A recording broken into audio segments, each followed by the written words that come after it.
All right, everybody, welcome back to the #1 television program in the history of the entire universe.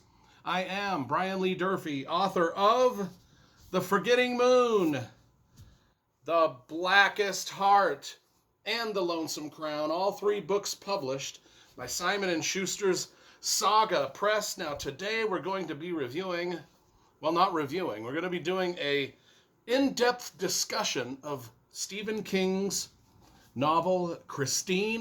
Now, if you followed my channel for any length of time, you know I've reviewed every single Stephen King novel on my channel, but those were spoiler-free reviews. Now we're going to be doing a series of spoiler-filled, lengthy discussions on each novel. So we've got Christine here. I've got the hardcover copy that I bought a long time ago and a little paperback copy. And then also another third little paperback copy. And let's just compare. I mean, look how dope this cover is that they came up with in the 80s compared to what the is this that they did just recently. Holy cow. I mean, okay, so anyway, whatever. So this book is about a killer car, specifically a 1958 Plymouth Fury. And I was like, as I was reading the book, I was like, well, I wonder why King picked that car specifically. And then, well, what does that car even look like? I mean, I remember seeing the movie so many years ago, couldn't really remember. And so it's like I Googled Plymouth 1958 Plymouth Fury, and so I have a little. Here's what it is. This is a little Plymouth Fury car that I got off the internet for about $9,000. And even better. Oh my God, people, look at this. An even better 1958 Plymouth Fury. This is Christine in all her glory. I mean, you thought this car was expensive at $9,000 on the internet. This was about $300,000 it cost me. For good reason. I mean, there's the engine. I mean, there's a cool looking engine. In the back, there's a little tire in the trunk. The driver's door comes open. The driver's door comes open. Oh my God, there it is. I mean, it's just like a dope little car here. Okay, so we'll put that right there. We'll scoot it over, and then we'll have a book on top. And let's hope all this stays up while I do the video. Okay, so that's Christine. Now we have a good idea of what the main evil monster of this story is like. Now, this came out in 1983, this book, Christine, came out in 1983. It was one of Stephen King's monster stories. Like, I categorize Stephen King into two different types of horror novels. His monster novels and his psychological thrillers. Now, his monster novels, of course, are like Salem's Lot, a vampire, Cujo, a dog. What else have we got? Christine, of course, those monster novels. And then there's the more psychological thrillers that he has. This is one of Stephen King's most banned novels. I mean, Stephen King, believe it or not, gets banned a lot, and this is one of his most banned novels. I don't know why, it's just an odd fact. In the 1990s, it was his single most banned novel. The top 5, of course, I think Carrie is one. Anyway, let's just start about this. What is this book about? I am going to read the opening paragraph of the book, which gives us a good idea of some of the themes that we're going to be talking about in this as we go through this discussion. So, this is a story of a lover's triangle. I suppose you'd say Arnie Cunningham, Leigh Cabot, and of course Christine. But I want you to understand that Christine was there first. She was Arnie's first love, and while I wouldn't presume to say for sure, not from whatever heights of wisdom I've attained in my 22 years anyway, I think she was his only true love. So I call what happened a tragedy.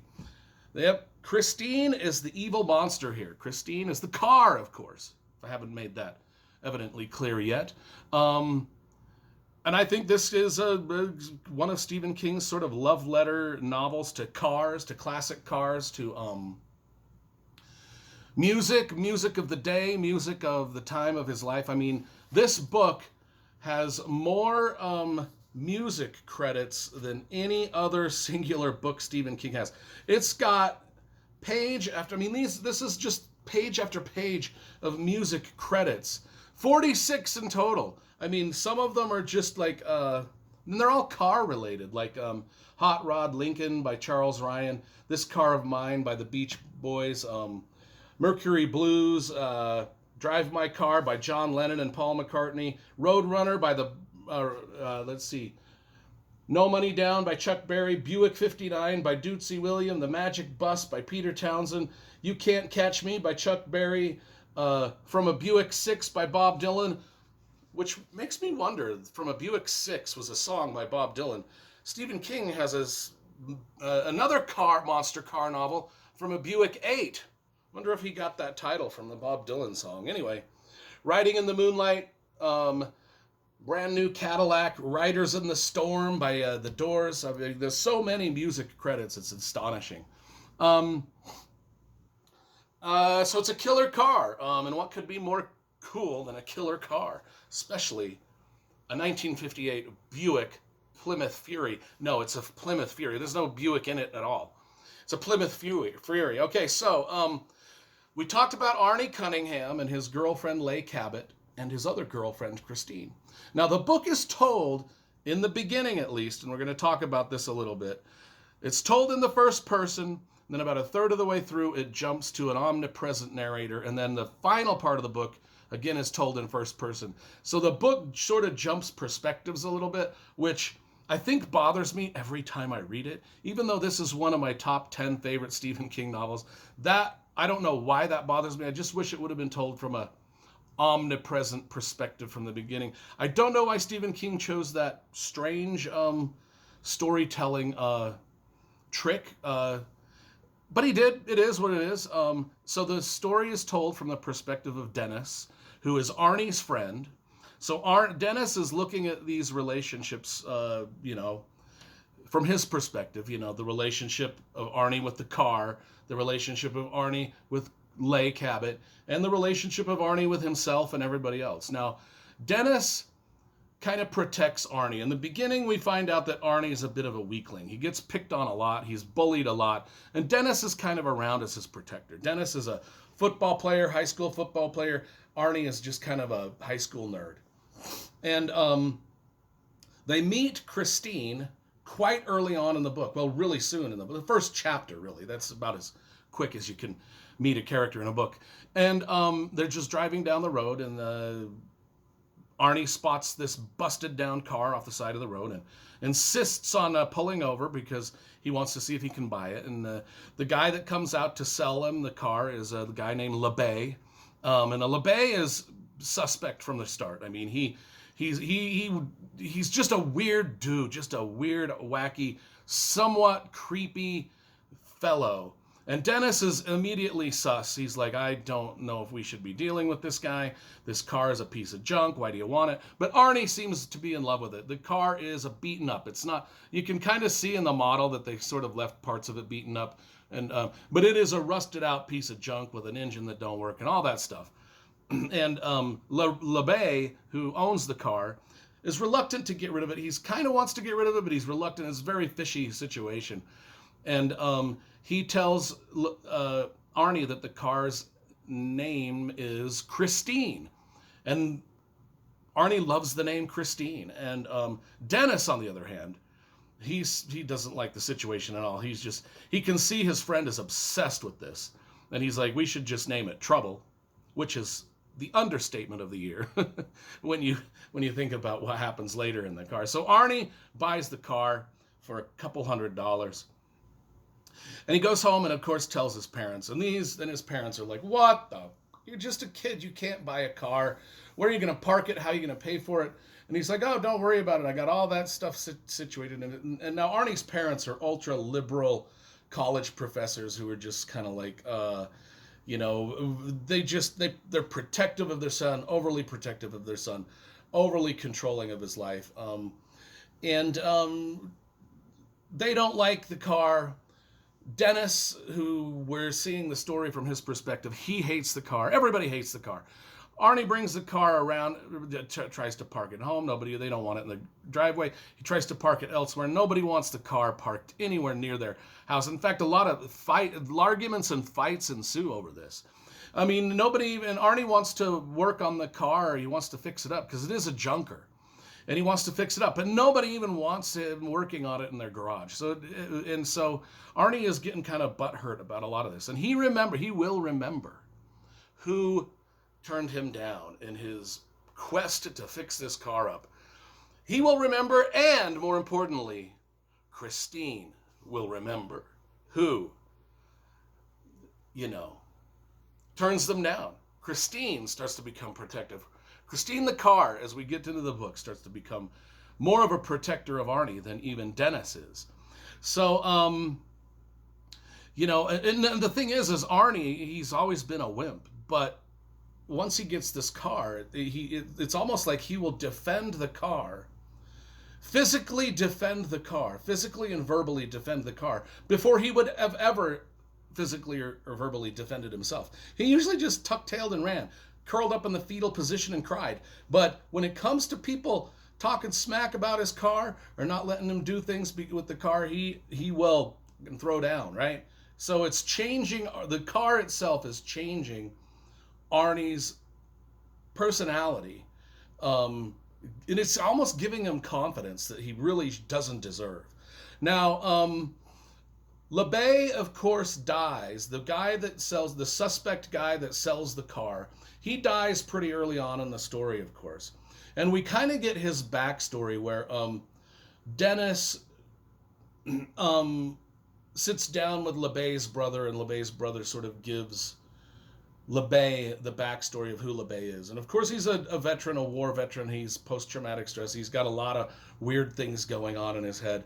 And he gives the story of LeBay, how LeBay treated the car, what LeBay did with the car. LeBay's daughter, who passed away, the car is very integral to all of that. The car has just been a part of LeBay's life forever. And the brother's quite frankly surprised LeBay even sold it. And the brother kind of warns Dennis that, your friend Arnie might not have bought what he thought he bought. And so we're already kind of on this. And the car itself is kind of doing weird things. It's almost like Arnie's fixing it up, but it's almost like the car is fixing itself at the same time, like magically, supernaturally. Like Arnie does some work on it, like a little bit of work, but then when he's done, it looks like a shit ton of work's been done because the car is just fixing itself naturally. Now, one of the things that I love about this story is the teenage angle, and because nobody does high schoolers and young coming of age stories quite like Stephen King. There's a lot of football in this, like Dennis plays football. Arnie goes and watches the games. Christine is sometimes parked out, overlooking on a hill overlooking the games.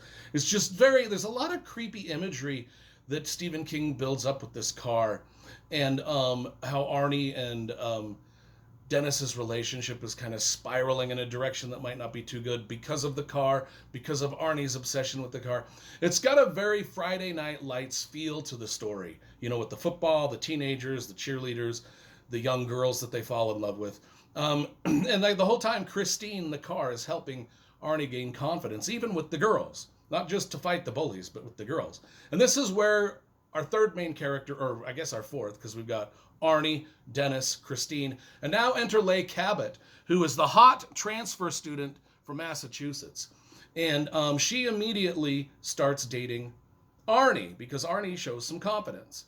And everybody in the school is like, well, the hot transfer student, why the was she going out with Arnie? That doesn't make sense. Arnie's been the biggest goober we've ever had, and now the hottest girl to ever show up at our high school is going out with Arnie because of the car? Yeah, and they're a little bit mystified. And I was going to mention, this story takes place not in Maine. It takes place in Pennsylvania. Most of Stephen King's horror novels take place in Castle Rock, Maine, Derry, Maine, somewhere Maine. This one takes place in Pennsylvania. So I was wondering why he didn't just have this be in Derry, Maine or Castle Rock, Maine. I don't know. It would have been cool if it would have been. Anyway, about one third of the way through the book, our perspectives change. I mean, Dennis has an accident on the football field. He gets hurt. He's in the hospital. And so now he can't really narrate the story because he's laid up in the hospital. And so then Stephen King goes to an omnipresent narrator. So we lose Dennis's first person perspective and we go to an omnipresent narrator for the next about half of the book, all right? So, and this is where, everybody hates Christine even more. They hate what Christine is turning Arnie into. And this is sort of the metaphor for it's the metaphor for the book, and it's a metaphor for all the other toxic relationships that are in this book. For instance, Arnie's parents are toxic. Dennis's parents have a problem. Everybody's parents, every relationship in this book is a bad relationship. It's toxic. It sucks. And Arnie's relationship to the car is a metaphor for an abusive relationship. And the car, Arnie is too obsessed with it. And we all know people like that, and maybe we've been like that ourselves with something or someone. We all know, in our own life, we've all been fallen in love with that person that all of our family and everybody has been, that girl's treating you crappy. That girl's treating you crappy. Or, hey, that guy is a douchebag. He's not a good boyfriend. He's going to start beating on you one day. He's going to treat you crappy. I mean, everybody's been there. That guy's a drug user. Why are you dating him? He just got out of prison. Why are you dating him? I mean, everybody's been there. And this is what this book is about. You can't fix broken. That's the metaphor. There's a lot of broken people in this story. There's a lot of broken people we know in our own lives. You can't fix broken. The car's broken. You can't fix it.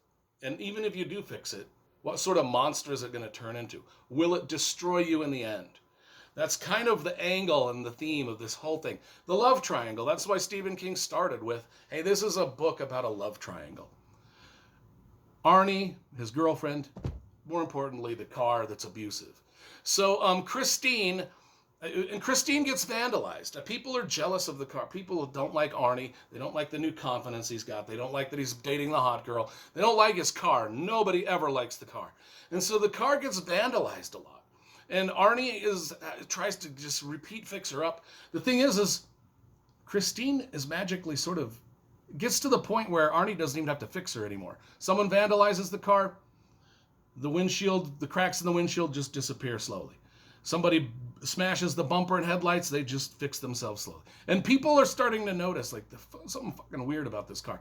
There's no way Arnie is fixing this car this fast. And then the car starts doing things on its own, of course. And Moochie Welch is the first to die. About halfway through, we get our first car.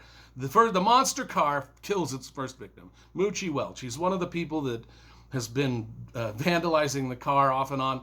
And the car, driverless, Arnie is not driving. The car is doing this on its own, hunts down and kills Moochie Welch in a gruesome, gross, very Stephen King-esque, descriptive, bloody, gory fashion. It is so fun to read. I don't know why we like to read that, but we do. We like to read when Stephen King kills people. He makes it fun.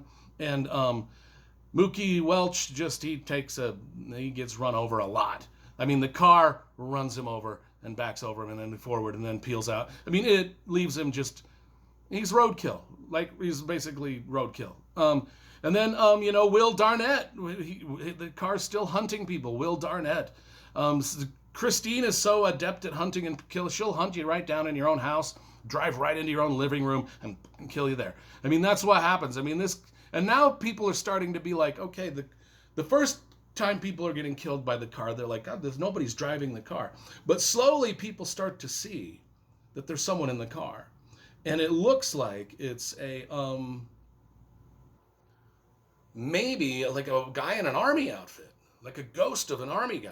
And then we start to think, it's got to be LeBay because he passed away. Maybe LeBay's ghost is coming back and driving the car, taking vengeance on people who mistreat Christine. It's not even about people mistreating Arnie anymore. It's about people mistreating Christine. Now, about a fourth of the way, with about a fourth of the book left, so we got about a quarter of the book left, the perspective changes once again. It goes from, of course, Dennis in the beginning to just an omnipresent to just, now Dennis is narrating it. He's out of the hospital, so he can narrate the story again. And he gets out of the hospital. Christine, I mean, people are wondering, people are being found dead in gruesome ways, and people are like, well, clearly they've been run over by a car. Now we need to look for cars that have damage. Well, Christine never has damage because she just fixes herself. I mean, when she's running over and killing people, she's taking a lot of damage. But now she's just fixing herself. And so nobody is ever suspect. They know that Arnie, everybody that dies has been someone that Arnie had a beef with. So there, people are kind of like, well, is it Arnie? But no, his car's always in pristine condition. But who is it? And the deaths keep rolling. I mean, Christine ain't gonna take it. I mean, she's been throughout the story, she's been taking names and taking numbers, and she's not gonna have it. She's gonna kill everybody that with her and fuck with Arnie. And not only that, but now it's being now Christine is being driven by this dead zombie World War II army soldier guy. He's behind the wheel. It's LeBay come back to zombie life, and just havoc ensues. And now every time the car hunts someone down and kills them, it's fantastic, of course. That's what we came to this book. That's why we picked up the book to read it. That's why we love the book, is because a killer car. I mean, Stephen King's given us killer dogs, killer vampires, killer cars now, killer everything, killer clowns. He's given us all the great killers. And now we got Christine. How are we going to stop Christine and the ghost World War II driver, the zombie guy that's driving her? I mean, what is Arnie thinking of all this? I mean, what happens? Oh, and then things go. So just if a love triangle couldn't get any worse, we've got Arnie, we've got Leigh Cabot and Christine in this love triangle, and now Dennis gets out of the hospital, and at this point in time, Leigh Cabot is kind of souring a little bit on Arnie because he's weird and the car's weird, and he always just wants to drive her in the car, and he seems to pay more attention to the car. And that's if you've got a girlfriend and you're more interested in your car, yeah, that's happened to me before. I'll just be straight honest. I mean, I've kicked girls out of my car before for just eating cookies and getting crumbs on the seat. Anyway, I digress. Leigh Cabot is kind of like, I'm not too into Arnie no more. So she starts making the moves on Dennis. So now we got a foursome, like a four-way triangle love thing. And now, of course, Dennis and Leigh are cheating on Arnie. Well, that's not going to go good. That's not going to go good. Because, Christine's not going to have, we know what's going on. We know what's going to happen. And of course, we get a great, fantastic demolition derby-esque duel between cars to round out the finale. And it's great because Dennis is in a car that he calls Petunia. We're going to name my car Petunia. And we're going to go a demolition derby to the duel to the death with Christine out there between cars. Spectacular ending. Spectacular. A lot of people think that, say, Stephen King can't write a good ending. But I don't know why they say that, because most of his endings are pretty dope. And especially Christine is just great. And that's how we end the story, is with the huge Mad Max-esque car crash, demolition derby, duel to the death between cars, as Dennis takes Petunia out and duels with Christine on the roadways. This is a dope book. This seriously is a cool book. Like I said, I think it's in my top 10. If not, people go back and watch my top. I think I did top 90 Stephen King books rankings, and I know that Christine was up there close to the top 10, if not in the top 10. It's just one of the first few books of his I read. Salem's Lot was the very first. But it spoke to me in a lot of ways, just because of the teenagers, the high school football, the love of cars, the fixing up of cars, car crashes. I mean, guys like cars that are in crashes, guys like crashing cars, guys like racing cars. Every guy wants to duel another guy in a car, whether it's racing or just crashing into each other. It's just like a dude fantasy novel. And that's what it is. Plus with the themes of toxic relationships. I mean, Christine is the representation of every toxic relationship that every single person gets into.